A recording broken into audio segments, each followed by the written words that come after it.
devrait peut-être faire une vidéo sur Blender. Je suis pas trop sûr là.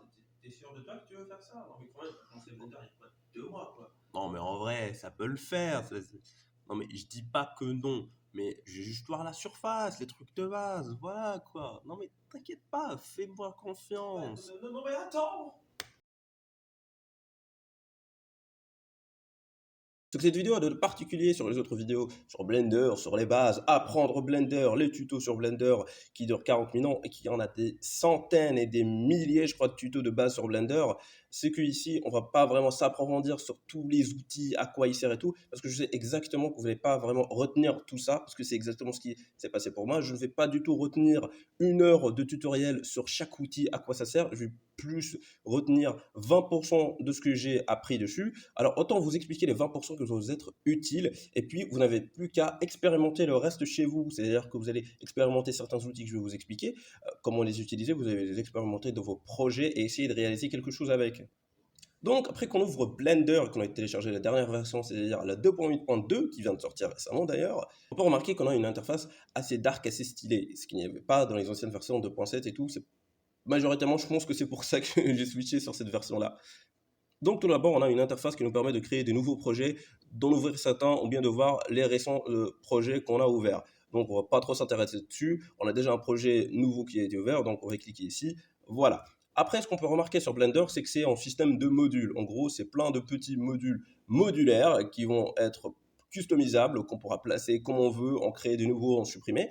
Et en gros, qui sont placés généralement sur Blender, sur l'onglet Layout. Ce qu'on a, c'est qu'on a 4 modules principaux. On a celui du 3D Viewport.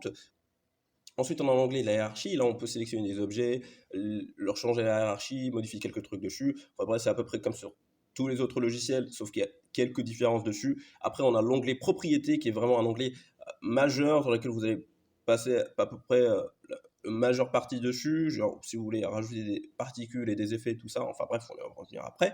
Ensuite, on a la timeline qui est juste en bas ici. Et puis voilà. Après, on peut remarquer qu'on a des presets de modules. En gros, on a des modules prédéfinis sur notre scène qui vont être appliqués. Par exemple, si je vais dans Modeling, on va voir que la timeline s'est désactivée et que je suis passé directement en Edit Mode. Ce qui permet en gros d'avoir un gain de temps fou parce que pour créer un module, il faut venir entre les extrémités ici, faire un clic droit, Vertical Slide. Et en gros, ici, on a le module. Et puis pour changer le type, on va sur l'icône de ce module et puis on clique dessus et on modifie. C'est assez simple. Ensuite, pour le supprimer, entre autres, supprimer mais fusionner, en gros, on fait un clic droit ici, on fait Join Area et puis bam, voilà. Et en gros, pour pas prendre tout ce temps pour certaines manipulations, comme par exemple le shading, à la place de créer un module shader comme je vais te faire ici, on peut très bien venir ici juste sur shading et on aura déjà un module shader qui a été créé avec notre viewport dessus. Voilà, c'est à peu près la base. Du coup, si on passe vite fait sur les layouts, dans le layout principal, on a un 3D viewport qui va majoritairement nous aider à faire la plupart des manipulations, c'est-à-dire faire de la modélisation, de l'animation, du texturing, entre autres. Ensuite, on a la timeline qui va nous permettre de faire de l'animation tout court, notre hiérarchique, notre propriété qui va nous permettre de changer des propriétés de notre univers 3D ou bien d'un certain objet. Après, modeling, on a la même chose, sauf que la timeline, elle est enlevée. Sculpture, qui permet d'aller en sculpt mode, qui nous permet de sculpter. UV editing, après, on a la timeline qui disparaît, et puis on a un éditeur d'UV qui va nous permettre d'éditer nos UV, les modifier. Texture painting, c'est à peu près comme UV editing, mais on est en paint mode, ce qui va nous permettre de dessiner directement sur notre objet, un peu à la Substance Painter, mais j'ai pas vraiment envie de comparer ça à cela, parce que c'est quasiment très différent de cela. Ensuite, Shading Mode, qui va nous permettre de créer des matériaux procéduraux ou bien juste des matériaux normaux qu'on pourra ensuite fusionner avec nos matériels de base pour créer quelque chose de nouveau. Ensuite, Animation qui rajoute une timeline et un viewport qui se met directement sur la vue de la caméra. Ensuite, Rendering qui nous permet d'avoir une prévisualisation de notre rendu. Ensuite, Compositing, c'est vers la fin, quand vous avez fait votre rendu, vous pouvez très bien rajouter une color correction, du post-processing et tout ce qui va avec. Après, on a le Scripting. Carrément, je sais pas du tout à quoi ça sert, mais je pense que c'est plus pour créer des add-ons et tous ces trucs-là. Oh, je sais pas, je me prends pas trop la tête. Donc, on va retourner sur le layout et on va présenter un peu les trucs de base sur lesquels on va être dessus, c'est-à-dire l'onglet layout, le 3D viewport, le propriété et à peu près la timeline. Donc, ce qu'on peut remarquer sur le 3D Viewport, c'est qu'à droite, on a des gizmos. Si on vient ici sur les gizmos, ça nous permet de naviguer sur notre univers 3D, c'est-à-dire de tourner autour de notre objet, en gros, ces gizmos-là, et de changer de vue. Si par exemple ici je vais sur l'axe Z, on voit qu'il est tourné en plan. Si je clique dessus, je pars directement en top view. Et si je reclique dessus, je suis en bottom view, c'est-à-dire que je suis en bas de mon objet. Si on peut voir ici, voilà, je suis en bas. Et c'est à peu près la même chose pour les autres axes. Après, pour zoomer, on a ici le petit icône. Après, pour des mouvements latéraux, on a la petite main. Pour aller directement sur la vue de la caméra, on peut très bien cliquer sur cette icône-là. Pour changer de vue de perspective à isométrique, on a juste qu'à cliquer ici. Voilà, c'est assez simple. Après, pour les raccourcis, je vous conseille vraiment de les utiliser. Donc, pour les gizmos, pour un peu tourner autour, vous n'avez qu'à faire un clic molette qui va vous être utile pour bouger autour. Ensuite, pour faire des mouvements latéraux, vous n'avez qu'à faire Shift, clic, molette. Ça vous permet de faire ça. Voilà. Après, pour zoomer, c'est molette tout court. Après, pour modifier les vues, c'est-à-dire aller en top view ou quoi, vous allez utiliser le pavé numérique, c'est-à-dire dans votre clavier, le numéro 7 qui vous permet d'aller en top view, 9, right, voilà, voilà. En gros, c'est le pavé numérique, n'hésitez pas à aller tester dessus. Ensuite, le 5, le numéro 5 qui va nous permettre de changer de perspective. Et après, le 0 qui va nous permettre d'aller directement sur la vue de notre caméra. Après, si on remarque juste en haut, on a aussi des petits icônes qui sont très utiles. Le premier qui va nous permettre d'activer les gizmos ou bien de les masquer. Du coup, comme ici, j'active, je désactive, c'est comme vous voulez. Après aussi, qui va nous permettre d'afficher ou de masquer tout ce qui est des éléments externes à notre matière, c'est-à-dire à notre objet, comme par exemple ici la lampe. On va pas voir un truc comme par exemple ici notre lampe et notre caméra. Si je désactive et que j'active, ça va tout simplement me masquer et puis m'afficher. Comme ici par exemple notre caméra et notre light, donc si je clique ici, je le désactive, donc je ne vois plus rien à part mon cube. Et aussi on peut très bien personnaliser cela, genre choisir quels éléments je veux afficher, quels éléments je veux masquer. Ensuite, je sais à côté, on a un bouton qui nous permet d'activer le X-Ray, qui nous permet de voir à travers notre objet. Après, on a les différents shaders, c'est-à-dire le wireframe qui nous permet de voir le maillage de notre objet, le unshaded mode, c'est-à-dire juste ça applique une matière neutre à notre modèle. Après, on a le shader de matériel qui nous donne un peu un prévisualisateur de notre matériel comme on veut être dans le rendu. Et après, on a le rendu en temps réel. Après, à droite, on voit qu'on a une palette d'outils qui nous permet de modifier certains paramètres de notre objet. Comme par exemple ici, on a l'outil sélection qui nous permet de sélectionner certains objets. Comme par exemple ici, je n'ai qu'à faire ça et puis j'ai mon objet sélectionné. Si je reste cliqué dessus, j'aurai plusieurs outils de sélection, comme par exemple le sélection lasso. Comme ici, je sélectionne en zone de lasso, à peu près à la zone de la souris, ou bien la sélection Cycle qui nous permet d'avoir une sélection à peu près comme sur Cinema 4D où je peux sélectionner un amas de polygones ou quoi que ce soit. Après, on a 3D curseur qui va être au centre de notre univers 3D dès le base et ça va servir pour plus tard, je vais vous montrer à peu près à quoi ça va servir.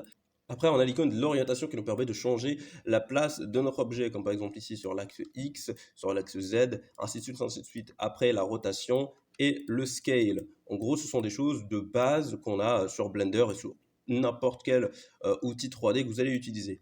Alors pour les raccourcis, pour déplacer, on a G qui nous permet de déplacer directement. Et pour déplacer selon un axe, vous n'avez qu'à cliquer sur la lettre qui correspond à cet axe. Comme par exemple ici, le Z, qui va me permettre de modifier selon le Z, Y, X, et voilà. Et aussi pour la rotation, on va cliquer sur R et c'est à peu près les mêmes choses que par-dessus. Après aussi pour le scale, c'est justement S et c'est à peu près les mêmes choses que l'orientation et la rotation. Après, ce qu'on peut noter en haut, c'est qu'on a quelques petits boutons ici. Donc, on va venir sur celui-ci, Object Mode après, et on va voir par ici. Objects qui va nous permettre de faire certaines modifications sur notre objet ou bien sur notre maillage, c'est-à-dire faire une rotation, créer une origine, faire un lien de parenté entre certains objets, modifier l'origine d'un certain objet, et puis voilà. En gros, c'est les choses à s'approfondir après. Après, on a le bouton Add qui nous permet de rajouter un mesh, une curve, du light, à peu près tous les objets qu'il y a sur Blender. Après, sélection, c'est les outils de sélection de base, c'est-à-dire tout sélectionner, ne pas sélectionner, inverser, les outils de sélection et tout ça. Dans View, qui nous permet d'activer certains outils ou bien de les masquer, comme la toolbar, qui va être notre palette qu'on peut activer ou bien désactiver. Et après, on va passer sur ici, Object Mode. En gros, ça va être les états de notre objet, les états de ce qu'on veut faire. Si on clique dessus, on a plusieurs options, comme par exemple ici Edit Mode, qui va nous permettre de modifier directement le maillage de notre objet. Si on vient ici GZ, ça va nous permettre directement d'appliquer des modifications sur notre maillage et de faire de la modélisation dessus. Et après, on peut voir qu'en bas, on a eu une autre palette qui s'est rajoutée à la palette de base, qui va surtout servir pour rajouter de la matière, en extraire et faire notre maillage, faire des loop cuts et tout ça, tout ça. C'est à vous, comme je disais tout à l'heure, de vous expérimenter dessus, essayer tous ces modèles-là, essayer tous ces outils-là, extrusion qui va nous permettre de rajouter des faces. Bevel qui va nous permettre de faire un contour, qui va nous permettre de rajouter du bevel sur notre objet, comme ici, et ainsi de suite, et ainsi de suite.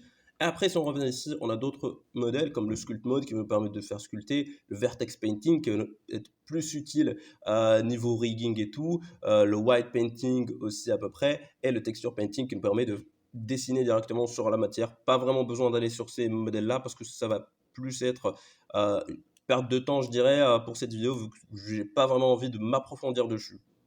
Et pour le raccourci du Object Mode pour aller en Edit Mode, il faut juste faire un Tab et puis ça va directement vous mener vers ici. Et ensuite, on peut très bien sélectionner soit les vertex, c'est-à-dire les points, ou bien les arêtes pour sélectionner des arêtes, ou bien des faces juste ici.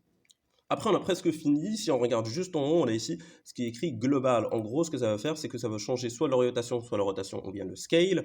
En gros, selon des axes global ou bien l'axe local qu'on a de notre objet. Comme par exemple ici, si je viens bouger mon objet, je vais le bouger selon l'axe global, c'est-à-dire l'axe de mes gizmos de base de mon univers 3D. Et si je change ici en local, ça va tout simplement le changer. Si je fais une rotation, par exemple ici, voilà, j'aurai mon axe qui va faire une rotation selon l'axe de mon objet ici, qui est représenté par le petit point orange. Mais si je change ici en global, je vais voir que l'axe s'est mis tout droit selon l'axe de l'univers. Ça fait beaucoup d'axes tout à coup. Et juste à côté, on a ce que je dirais, j'ai pas encore compris à peu près, mais en gros, ça applique des modifications selon l'origine de cet objet. Je m'explique. Comme par exemple ici, si j'ai mon objet et que je veux le faire rotationner selon mon 3D curseur, ce que je vais faire ici, c'est que je vais venir ici, cliquer sur 3D cursor.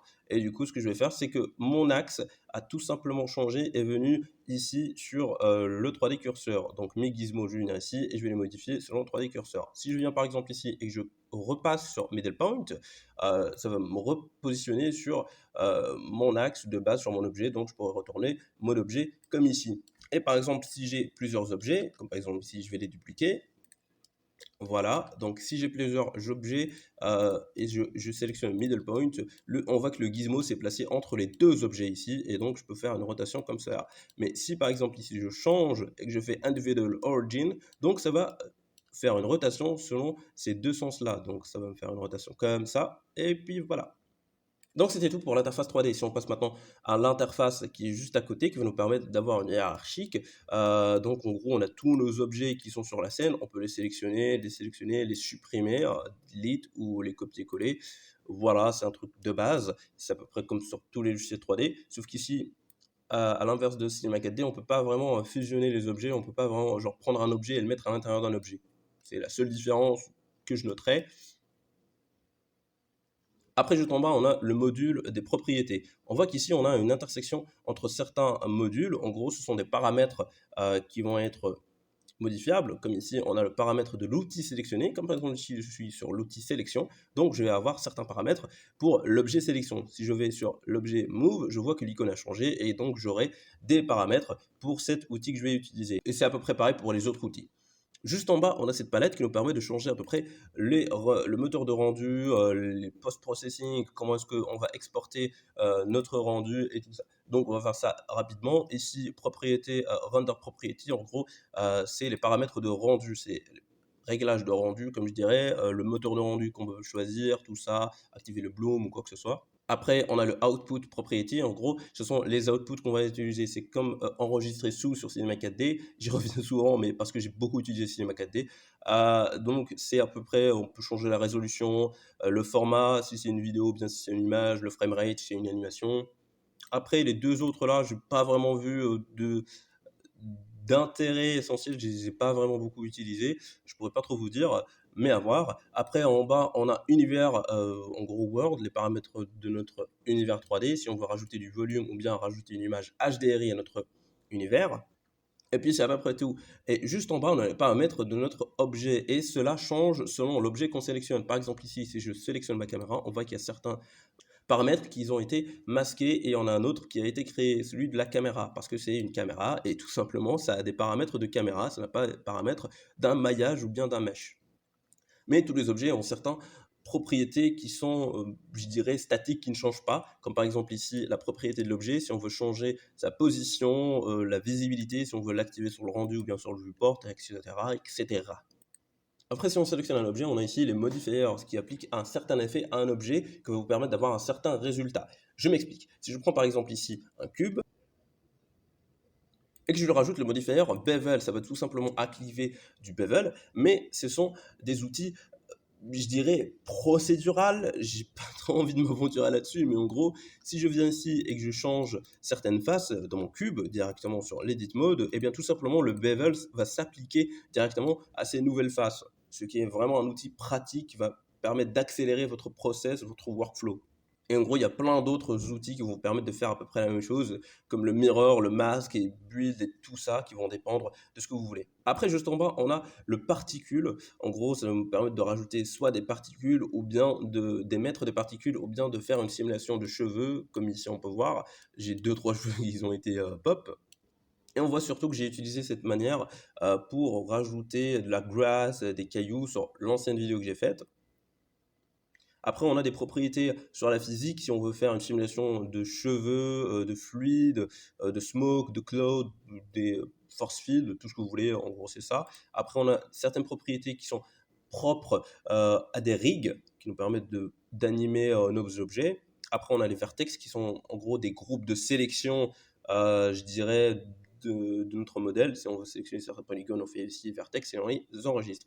Après aussi, on a matériel qui va nous permettre de rajouter certains matériels à notre objet ici. Si je viens ici nouveau, je crée un matériel, je change la couleur en rouge.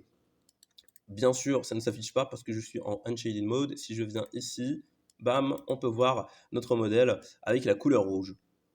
Et ici, on a une timeline qui nous permet de faire des animations. Si on clique sur le bouton enregistrer ici et qu'on commence à faire bouger notre objet, qu'on se déplace sur la timeline, on voit que ça a créé une certaine animation, et etc., etc.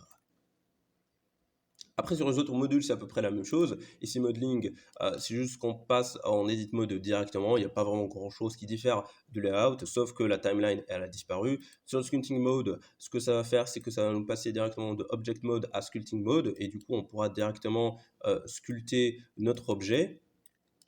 Et ici, on peut voir que dans propriétés, on a directement des propriétés selon la palette qu'on a sélectionnée. Comme ici, on a des propriétés sur l'outil qu'on utilise. Après UV Editing, ça va juste nous rajouter une case dans le 3D Viewport qui va nous permettre de changer un peu les UV et de les modifier. Texture Painting, comme je l'ai dit, c'est à peu près la même chose, sauf qu'ici, on est en mode Paint, ce qui va nous permettre de dessiner par-dessus. Shader, qui va nous permettre de créer des shaders, des textures procédurales et d'éditer un peu vos photos ici. Animation, ça va nous permettre de voir plus en détail l'animation, comment ça va être faite, et à rajouter des graphes. Rendering, comme je l'ai dit, c'est le rendu. Compositing, c'est tout ce qui est post-processing et tout ça. Ensuite, scripting, je ne sais pas ce que c'est que cette forme de vie. Après, je pense que c'est tout pour cette vidéo. En gros, ce sont à peu près les bases dont j'avais vraiment envie d'en parler, parce que c'est ce genre de choses, quand je suis passé de Cinema 4D à Blender, quand j'ai ouvert le logiciel, j'ai dit, ok, alors, comment est-ce que j'extrude une face? J'étais vraiment comme ça, je cherchais vraiment les outils un à un, où est-ce que c'est que ça, où est-ce que c'est que si, c'est bon. Et après, j'ai commencé à expérimenter par moi-même et avoir des résultats. Donc, n'hésitez pas à expérimenter, à tester, à découvrir. Si vous avez des problèmes sur certains outils, n'hésitez pas à m'en dire dans les commentaires. Ou bien, cherchez sur Google directement, tapez le nom de l'outil avec à côté Blender. Sur le forum, il y a des gens qui sont formidables, qui pourront vous donner des infos, vous donner des réponses. Et enfin bref, je vous dis à la prochaine pour une prochaine vidéo, très prochainement. Oui, tu l'as trouvé, Jamy. Et donc, à plus!